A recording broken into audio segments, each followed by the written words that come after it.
ये जो जीत हुई है पीटीआई इमरान खान को, ये इंतखाबात से पहले कुछ मुदाखलत हो चुकी है। जब पावर आएगी हम अपने केसेस जो हमारे ऊपर लगे हुए हैं हम हटवा देंगे, और जब पावर चली जाएगी वो केसेस दोबारा स्टार्ट हो जाएंगे। सिर्फ 5 साल ही तो हैं न्यू गवर्नमेंट आने को, और जब गवर्नमेंट आएगी तब पाकिस्तान में अयाशी, और जब गवर्नमेंट उनकी ख़त्म हो जाएगी तो पाकिस्तान के बाहर अयाशी। फ़ौज ही एक रहनुमा इंतखाब करती है, ये फ़ौज उस रहनुमा की हिमायत करती है, और जब ये रहनुमा उनके ओपिनियंस के ख़िलाफ़ हो जाता है या फिर उनके आइडियाज़ या उनकी बातों के ख़िलाफ़ हो जाता है, उनको चैलेंज कर देता है, तो ये फ़ौज उसको हटा देती है। अस्सलाम वालेकुम दोस्तों, पाकिस्तान की सियासत एक अजीब खेल है। यहाँ के सियासी मैदान पर 2 बड़े नाम खड़े हैं। इमरान खान एक रेवोल्यूशनरी पुरकशिश अवामी रहनुमा बनकर उभरे, दूसरी तरफ नवाज शरीफ जिन्हें अक्सर एस्टेब्लिशमेंट का हिस्सा माना जाता है और एक तजर्बेकार सियासतदान। यहाँ पे एक ज़ाती दुश्मनी नहीं है, ना ही कोई हरीफाना जंग है, बल्कि यहाँ पे आइडियोलॉजी का टकराव है। एक तरफ है अवामी कुव्वत, अवामी हिमायत और सोशल मीडिया की पावर, और दूसरी तरफ है well maintain institutions, traditional power और कानूनी इदारे, और साथ में कानून का निज़ाम। इस वीडियो के अंदर हम इस बड़े दाव वाले खेल को समझेंगे। हम देखेंगे कि इन 2 बड़े रहनुमाओं की आपस की लड़ाई ने किस तरह पाकिस्तान के पॉलिटिक्स को न्यू शेप दी है। चले थोड़ा पीछे चलते हैं कि पास्ट में क्या हुआ था। 2018 अवामी रहनुमा का अरूज, यानी ये समझ लीजिए 2018 में पीटीआई ने इंतखाबात जीते और पावर में आ गई।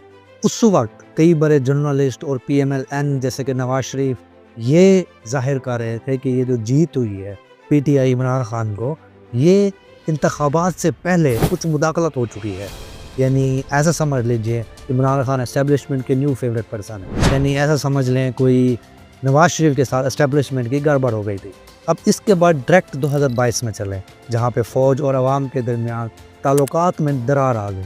उसकी सबसे बड़ी वजह 2021 में आईएसआई के चीफ का इंतखाब था, जो वज़ीर-ए-आज़म से पूछे बगैर किया गया था। क्योंकि फ़ौज और प्राइम मिनिस्टर के दरमियान इख्तिलाफ़ात थे, तो प्राइम मिनिस्टर से किसी ने नहीं पूछा, आर्मी से ही चीफ ऑफ आईएसआई सेलेक्ट कर लिया गया। अप्रैल 2022 में नो कॉन्फिडेंस मोशन उठी, जिससे इमरान खान की हुकूमत गिर गई। इमरान खान वो फर्स्ट प्राइम मिनिस्टर थे जिनको नो कॉन्फिडेंस से हटाया गया था। और उसके अलावा अगर देखा जाए तो उसके बाद पावर किसके पास गई, वही सेम एस्टेब्लिशमेंट का बंदा पीएमएलएन। अप्रैल 2022 जब फ़ौज और अवाम के दरमियान ताल्लुकात ख़राब हुए, तो इमरान खान ने एस्टेब्लिशमेंट का एतमाद खो दिया, अवाम के साथ खड़े हो गए, जिसकी वजह से नो कॉन्फिडेंस मोशन उठी और उसमें वो हार गए। इख्तियार से हट जाने के बाद इमरान खान ने बड़े अवामी जलसे स्टार्ट कर दिए। मई 2023 में जब इमरान खान को करप्शन केस के अंदर गिरफ्तार किया गया, कुछ इस तरह से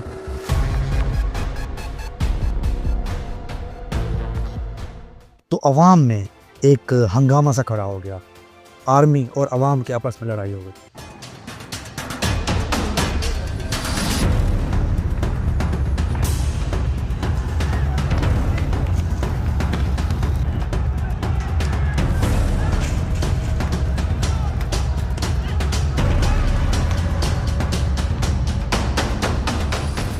और 9 मई 2023 के वाक़यात आपको याद है, हज़ारों पीटीआई सपोर्टर्स को गिरफ्तार कर लिया गया और फिर उन पर कानूनी मुकदमात का पहाड़ टूट पड़ा। इत्तेफाक से इसी साल नवाज शरीफ फ़ौरन से वापस आ गए पाकिस्तान में अपनी मर्ज़ी की 4 साल की जलावतनी के बाद। देखा जाए तो 2023 एक मुश्किल साल था, जब इमरान खान की गिरफ्तारी हुई करप्शन की वजह से, और साथ में अवाम के अंदर इतना गुस्सा देखा गया जिससे 9 मई के वाक़यात हुए। फिर 2024 के स्टार्ट में फरवरी के अंदर इलेक्शन हुए, जिसमें एक तारीख दोबारा दोहराई गई, लेकिन एक नए अंदाज से। सुप्रीम कोर्ट ने पीटीआई के इंतखाबी निशान क्रिकेट बैट को छीन लिया। ये एक अहम कदम था, खासकर उन कंट्रीज़ में जहाँ पे तालीम की शरह बहुत कम है। फिर भी पीटीआई के आज़ाद उम्मीदवारों ने सबसे ज़्यादा नशिस्तें हासिल की, लेकिन वो पर्सन जो एक एस्टेब्लिशमेंट का बंदा था, साथ में एक तजर्बेकार सियासतदान था, उन्होंने एक इत्तेहाद के साथ गवर्नमेंट बना ली, यानी पीएमएलएन दोबारा फॉर्म में। फॉरेन मीडिया, जिसमें जर्नल ऑफ डेमोक्रेसी भी शामिल था, उन्होंने इस सारे इंतखाबात को जड़ से ही ख़राब और धोखाधड़ी करार दिया, और साथ में कहा कि यहाँ पे सीधी सीधी धांधली हुई है और नताइज के अंदर डिले किया गया था। आज तक कानून और सियासी खेल जारी है। इमरान खान जेल में हैं, साथ में पीएमएलएन की गवर्नमेंट क़यादत कर रही है, साथ में अवाम जड़ से ही तकसीम शुदा है। एक पार्टी PMLN की तरफ से, एक पार्टी PTI इमरान खान की तरफ से। ये दोनों तरफ के लोग ना एक दूसरे को देखना चाहते हैं, ना एक दूसरे की तरफ मुंह मोड़ना चाहते हैं। अगर गहराई में भी जाएं, यानी रूट लेवल पर, जहाँ पे छोटे गरीब लोग रहते हैं या फिर मिडिल क्लास फैमिलीज़ हैं, वहाँ पे भी ये तफरका देखा जाता है। ये कोई रिलीजियस तफरका नहीं है, बल्कि ये पॉलिटिकल तफरका है। अब थोड़ा इसको गहराई से देखते हैं, ऐसे कदम की तरफ जाते हैं जिसको समझना बहुत ज़रूरी है। पाकिस्तान का जुडिशल सिस्टम देखा जाए तो पाकिस्तान की जुडिशरी एक मजाक बन के रह गई है। सीधी तरह कहूँ तो ये एक सियासी कठपुतली बन चुका है, जैसे हम अपनी लैंग्वेज में कहते हैं, जहाँ पे जिसकी भी गवर्नमेंट होगी, जो पावर में होगा, ये उनके साथ है। नवाज शरीफ की कहानी इस चीज़ से रिलेटेड है। 2017 के अंदर जब उनको ताहयात नाअहल करार दिया गया पनामा लीक केस के अंदर, रियूटर्स ने ये रिपोर्ट किया था कि एवेनिफाइड केस के अंदर उन्हें 10 साल की सज़ा सुनाई दी है। लेकिन 2024 के इंतखाबात से पहले देखा जाए तो उन पर तमाम केसेस जो करप्शन के थे वो ब्री कर दिए गए, यानी तमाम केसेस ख़त्म कर दिए गए। ये मुकम्मल किस्मत का उलट जाना ये साफ दिखाता है कि यहाँ पे कोई कानूनी निज़ाम नहीं चल रहा, बल्कि जहाँ पे जिसकी पावर है उसको वैसे ही इस्तेमाल किया जा रहा है। जब पावर आएगी हम अपने केसेस जो हमारे ऊपर लगे हुए हैं हम हटवा देंगे, और जब पावर चली जाएगी वो केसेस दोबारा स्टार्ट हो जाएंगे। सिर्फ 5 साल ही तो हैं न्यू गवर्नमेंट आने को, और जब गवर्नमेंट आएगी तब पाकिस्तान में अयाशी, और जब गवर्नमेंट उनकी ख़त्म हो जाएगी तो पाकिस्तान के बाहर अयाशी। अब इसी दास्तान को इमरान खान की कहानी से मिलें। जैसे ही इमरान खान पावर में थे तो उन पर केसेस लगते थे। इसका मतलब ये नहीं है कि नैब उन पर केसेस नहीं लगाता था, गवर्नमेंट के अंदर उन पर जो केसेस लगते थे वो फायर हो जाते थे। इसका मतलब कि उनके पास पावर थी, वो किसी भी केस को अपनी मर्जी के मुताबिक इस्तेमाल कर सकते थे। वो सारे केसेस जो उनकी तरफ आते थे वो उनको टर्न कर देते थे नवाज शरीफ की तरफ। जैसे ही उनकी गवर्नमेंट गिरती है, नैब और तमाम कानूनी इदारे उनके ऊपर चढ़ जाते हैं। 186 केसेस रिपोर्ट किए गए अल जजीरा के मुताबिक। अब उन तमाम केसेस के अंदर टेररिज्म के केसेस थे, करप्शन केसेस थे, और साथ में बेइंतहा केसेस थे जिनके नाम भी शायद किसी को पता नहीं है। अल जजीरा ने यह भी रिपोर्ट किया कि साइफर में 10 साल और अल कादर ट्रस्ट में 14 साल की सज़ा इमरान खान को सुना दी गई है। जिस तरह नवाज शरीफ को सज़ा हुई बाद में उनको भी कर दिया गया, इसी तरह इमरान खान पर जो केसेस लगे थे उनको सज़ा सुना दी गई थी। उनके बाद भी उन्होंने दोबारा अपील की और उनके वो केसेस हटा दिए गए। दी मीडिया लाइन ने इस तमाम सिस्टम को एक छोटी सी लाइन में एक्सप्लेन किया है। कोई भी गवर्नमेंट सियासी मजम्मत को दबाने के लिए कानून का इस्तेमाल करती है। कभी किसी को जेल में डाल दिया जाता है, कभी किसी को जेल से बाहर निकाल दिया जाता है, और जो खिलाड़ी हैं वो हमेशा खेल के लिए रेडी होते हैं।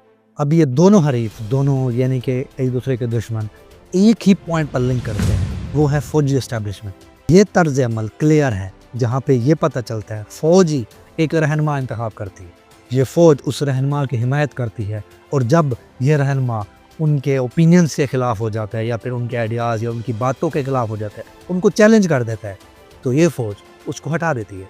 इमरान खान और नवाज शरीफ दोनों इस मॉडल के बेहतरीन एग्जाम्पल है। 2018 में कई रिपोर्ट्स, जिसमें से एक अटलांटिक काउंसिल की रिपोर्ट भी शामिल है, उन्होंने ये कहा था कि इमरान खान की पावर आने में फ़ौज का बहुत बड़ा रोल है, क्योंकि फ़ौज को इमरान खान पसंद आए थे।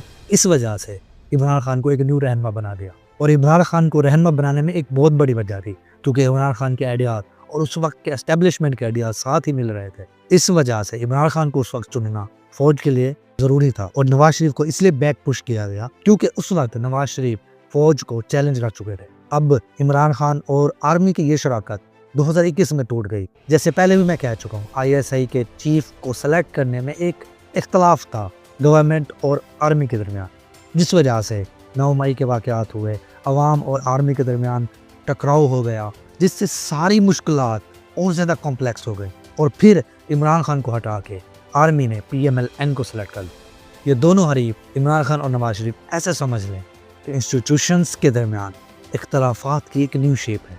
नवाज शरीफ और इमरान खान दोनों इसी निज़ाम की पैदावार हैं और फिर इसी निज़ाम का शिकार भी हैं। ये जंग अदालतों और पार्लियामेंट से निकलकर अब पाकिस्तान की गलियों में पहुंच चुकी है। इनका मकसद पाकिस्तान के अंदर एक तकसीम शुदा माशरा पैदा करना है, जो पाकिस्तान के फ्यूचर के लिए बहुत ज़्यादा डिफ़िकल्ट है। बस आज के लिए इतनी। अगर आप लोगों को मेरी वीडियो अच्छी लगी है तो लाइक, शेयर और सब्सक्राइब लाजमी कीजिएगा, और याद रखिएगा इन दोनों हरीफों की दुश्मनी में आपको ना तो फ़ायदा होगा ना ही नुकसान, बल्कि फ़ायदा और नुकसान इन दोनों दुश्मनों को होता है। मैं मिलता हूँ आपको किसी नेक्स्ट वीडियो के अंदर, तब तक के लिए अल्लाह हाफ़िज़।